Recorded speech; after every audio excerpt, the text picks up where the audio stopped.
શિયાળામાં એકદમ ખાવાની મજા પડી જાય એવી ગરમા ગરમ ભાજી બનાવીએ. તો કદાચ જોઈને તો તમને ખબર પડી જ ગઈ હશે કે આ શેની ભાજી છે. તો ચાલો બનાવવાનું શરૂ કરીએ.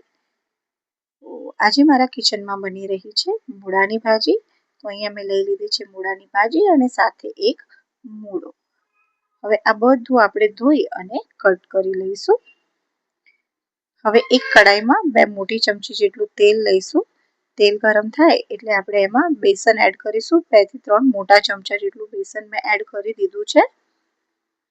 હવે એને આપણે સારી રીતે શેકી લઈશું.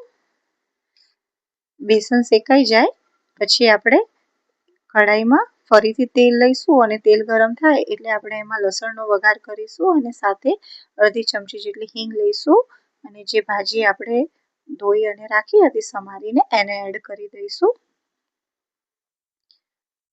હવે ઢાંકણ ઢાંકી અને ભાજીને 2 થી 3 મિનિટ માટે ચડવા દઈશું.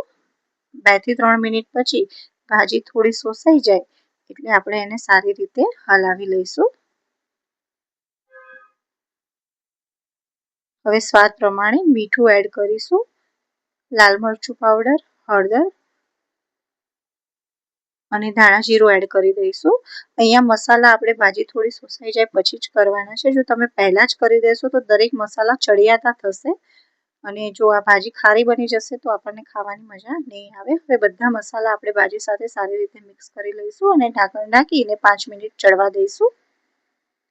5 મિનિટ પછી ભાજી ચડી જાય એટલે એમાં થોડું પાણી એડ કરી દઈશું કેમ કે આમાં આપણે બેસન એડ કરવાનું છે. જો બહુ ડ્રાય શાક હશે તો બેસન અંદર મિક્સ નહીં થાય અને એકદમ કોરું કોરું શાક બની જશે. તો બસ અહીંયા બેસન મેં એડ કરી દીધું છે અને બેસન એડ કર્યા પછી એને આપણે સારી રીતે ભાજી સાથે મિક્સ કરી લઈશું. હવે એને ઢાંકી અને 2-1 મિનિટ માટે આપણે સીજવા દઈશું જેથી બેસન સરસ રીતે એકદમ સીજી જાય. તો સરસ મજાનું આપણું મૂળાની ભાજીનું શાક રેડી છે.